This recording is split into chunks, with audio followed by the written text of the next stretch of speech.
Fala aí pessoal, sou Jorge Nicola, bem-vindos a mais um vídeo do canal. Sempre bom ter vocês por aqui, sem perder tempo, pedir para deixar like, se inscrever no canal e ativar as notificações. Para completar, você lembra do Vitor Cuesta, zagueiro argentino de 37 anos de idade, com passagens por Bahia, Botafogo e Internacional?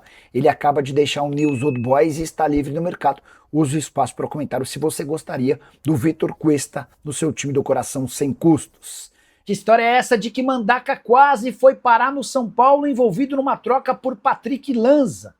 Essa notícia foi trazida nas últimas horas pelo jornalista Alexander Vieira. Ele conta que antes de emprestar o Patrick Lanza para o Juventude, o São Paulo sugeriu ao clube gaúcho a inclusão do Mandaca nessa negociação. A coisa não avançou, porque o Mandaca, valorizado pelo ótimo Campeonato Brasileiro, tem chamado a atenção de clubes do Brasil e do exterior e pode ser vendido num futuro não tão distante. Fui checar essa história com uma pessoa do departamento de futebol do São Paulo. Acho que não tem problema contar, o Rui Costa. E o Rui assegura que o São Paulo em momento algum propôs essa troca. A avaliação do Mandaca é positiva, mas o São Paulo não levou adiante essa história, não cogitou tal ideia e o Juventude muito menos. Você sabe, Patrick Lanza e Jandrei foram emprestados ao Juventude, são 2 dos 9 atletas negociados pelo São Paulo desde o fim do Campeonato Brasileiro. A economia do tricolor com essa barca já é de 5 milhões de reais por mês. E o São Paulo deve antecipar receitas de televisão. Tricolor, que tem novo presidente, o Hery Macis, procurou nos últimos dias dinheiro em diversas instituições bancárias. Hery Macis se reuniu com bancos, com a Galápagos e com outras instituições para tentar viabilizar modelos de aportes financeiros. A grande verdade é que as ações foram frustradas. São Paulo não tem muito moral no mercado, especialmente por conta da fama de mal pagador, e diante desse cenário não deve restar outra alternativa ao presidente do São Paulo do que aceitar a antecipação de 5% dos direitos de transmissão do Campeonato Brasileiro referentes à Libra. Essa possibilidade foi sugerida para todos os times que fazem parte da Libra. O Grêmio, por exemplo, já aceitou e saiu gastando e contratando jogadores especialmente na Argentina, com a perspectiva de cair nos próximos dias um valor próximo a 73 milhões de reais. Certamente com 73 milhões, o novo presidente do São Paulo tem fôlego para, não sei se até o fim da temporada, mas para pelo menos os próximos meses, ele que tem batido na tecla de que não vai mais aceitar atrasos nos pagamentos dos direitos de imagem. Tricolor durante toda a temporada passada atrasava 2 meses. Quando ia completar o 3º mês de direito de imagem, para evitar que os jogadores pudessem ir à justiça, São Paulo quitava um dos meses e foi assim que a coisa seguiu. Só para completar sobre o São Paulo, registrar que ainda não existe acordo entre Tricolor e Oscar sobre a rescisão do contrato. O meio atacante que decidiu se aposentar insiste em receber as luvas, o prêmio pela assinatura do contrato relacionado aos anos de 2026 e 2027, mesmo sem entrar em campo. São Paulo considera essa pedida absolutamente injusta. E Júlio Casares tem mais um problema para resolver. O GE trouxe a informação de que o ex-presidente do São Paulo utilizou quase 500 mil reais em gastos com seu cartão corporativo enquanto presidente do São Paulo.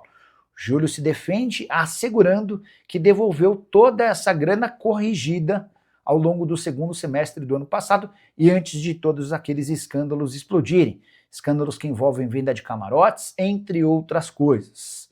Júlio Casares precisou se afastar, se licenciar. Ele renunciou à presidência do São Paulo para evitar o impeachment, já havia perdido no Conselho Deliberativo, restaria apenas a votação entre os sócios. A partir daí, Hery Macis se tornou presidente do São Paulo e fica até dezembro, quando vai haver uma eleição. Tudo se encaminha para que Vinícius Pinotti seja o candidato vencedor da eleição marcada para o fim do ano. Só para completar o noticiário São Paulino, Lucas Ramon foi apresentado como reforço nessa sexta-feira, lateral direito que fez enormes esforços para conseguir sua rescisão de contrato antecipada no Mirassol. Cheguei a contar para vocês que o Adriano Espadoto, seu representante, precisou abrir mão de um percentual que tinha direito sobre outro jogador, o Negueba, para que o Mirassol o liberasse antes do tempo. Quero falar agora sobre o futuro do volante Alisson, que pertence ao São Paulo, foi reintegrado ao grupo, treina com os jogadores do São Paulo, mas não tem sido utilizado pelo técnico Hernan Crespo. E deve continuar assim. O Crespo não tem nenhuma intenção em utilizá-lo. Jogador que teve aquela negociação com o Corinthians frustrada, mesmo depois de visitar o centro de treinamento alvinegro. Para o torcedor do São Paulo, a vontade em relação a reutilizar o Alisson é praticamente zero. e diante desse cenário o Alisson busca alternativas. Ele foi especulado no Santos, cheguei a conversar com o Alexandre Matos na manhã dessa sexta-feira antes de gravar o vídeo. O Matos disse que nesse momento o Alisson não interessa. Jogador que também foi oferecido para clubes da Major League Soccer, embora não tenha o perfil de um atleta extremamente jovem ou que tenha muitos minutos em campo.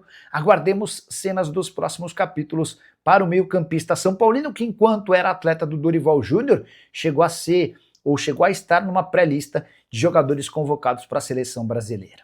Quero falar agora sobre as últimas envolvendo a novela Marcos Antônio, São Paulo e Flamengo. Tricolor e rubro-negro avançaram por um acordo de preferência para o Fla. Ficou meio definido que para agora Marcos Antônio não sairá. O Flamengo chegou a fazer uma proposta de 6 milhões de euros, que foi recusada. Depois o Flamengo ofereceu 6 milhões de euros, além do empréstimo do Alan, também recusado. Mais recentemente o Flamengo ofereceu 6 milhões de euros e o Flamengo assumiria a dívida de 4 milhões e 200 mil euros que o São Paulo tem com a Lazio pela compra do atleta. A primeira das 4 parcelas vence agora no mês de setembro. São Paulo também se recusou a fazer negócio. Diante de toda essa dificuldade, o Flamengo pediu a preferência da compra do atleta na metade do ano, quando o São Paulo entende que já vai ter mais definido o papel do Marcos Antônio dentro do seu elenco. O São Paulo concordou, não vai haver nenhum ônus para o São Paulo diante desse cenário e as partes devem voltar a discutir essa possibilidade a partir de julho. Marcos Antônio, que é protagonista no São Paulo e mais. Ele havia aceitado a proposta do Flamengo, cheguei a contar para vocês que nos bastidores ele trabalhou para que o negócio saísse. Sem forçar barra, sem criar uma situação chata no São Paulo, a tendência é que ele permaneça até julho. Pergunta que eu deixo para você, torcedor são paulino. Qual seria o preço que você colocaria para negociar o Marcos Antônio? Eu já uso o espaço para comentário e registra a sua opinião, beleza? E surgiu mais uma denúncia no São Paulo. O jornal Metrópolis conta que a Polícia Civil investiga transferências bancárias de um dirigente do São Paulo, o meia Igor Gomes. Aí você deve estar se perguntando, mas Nicola, o Igor nem está no São Paulo. Sim, ele se mudou para o Atlético Mineiro, mas essas 11 transferências são consideradas suspeitas e foram feitas por um dirigente do São Paulo ao jogador entre novembro de 2023 e maio de 2025. Importante registrar que o montante de toda essa operação é de R$ 73 mil.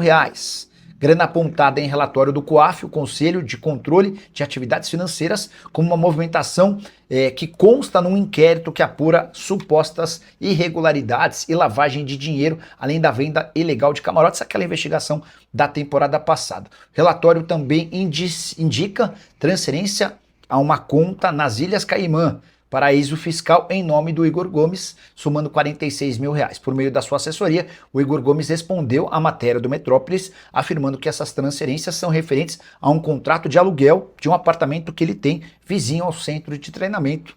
Confesso que nem o valor me chamou a atenção, R$ 73 mil para alguém que ganha na casa dos R$ 500 mil, 73 mil entre 2023 e 2025. E a justificativa do aluguel me parece também absolutamente pertinente. Hora de falar sobre o São Paulo com importantes novidades sobre a dupla de ataque. Luciano e Caleri, cujos contratos estão se encaminhando para o fim, devem receber nos próximos dias propostas do tricolor. O caso mais preocupante é do Luciano, cujos vínculos se encerram em 31 de dezembro desse ano. A partir de julho, o Luciano já pode assinar um pré-contrato, atleta de mais de 100 gols com a camisa do São Paulo, um dos mais antigos do elenco, havia chegado em 2000, numa troca com o Grêmio. Desde então, passou por bons e maus momentos, já foi taxado por gente da diretoria como o cara chato do vestiário, que contesta tudo, mas a verdade é que nos bons e maus momentos do time, é quase sempre o Luciano quem resolve. Na atual temporada, inclusive, já são 3 gols em 7 partidas. As 2 últimas vitórias tiveram participação decisiva do jogador. Até por isso, e também graças às sondagens que ele já recebeu da Arábia Saudita, o São Paulo ligou o sinal de alerta e pretende apresentar nos próximos dias uma proposta para a extensão do contrato com belo reajuste salarial ao Luciano. O caso do Caleri é um pouco menos grave porque o vínculo do Caleri só se encerra em dezembro de 27, mas o novo presidente do Tricolor, Hery Macias, pretende manter, segurar o Caleri, ainda que não exista um aumento salarial, até porque o Caleri já ganha R$ 1.300.000 por mês. Mas diante do assédio do River Plate, do Boca, coisas que acontecem com frequência, São Paulo, para acabar com qualquer tipo de especulação, pretende prorrogar o contrato dele por mais 2 ou 3 temporadas. A pergunta que eu deixo para você: vale a pena manter o Caleri e o Luciano? Você trabalharia pela renovação de contrato da dupla? Já usa o espaço para comentário e registra a sua opinião. Beleza? Fala pessoal, estamos aí com atualizações importantes do São Paulo. Se inscreva e ative o sininho para receber mais atualizações do Tricolor. Deixe seu like, que é muito importante para o crescimento do canal. Utilize o espaço aqui embaixo para registrar sua opinião.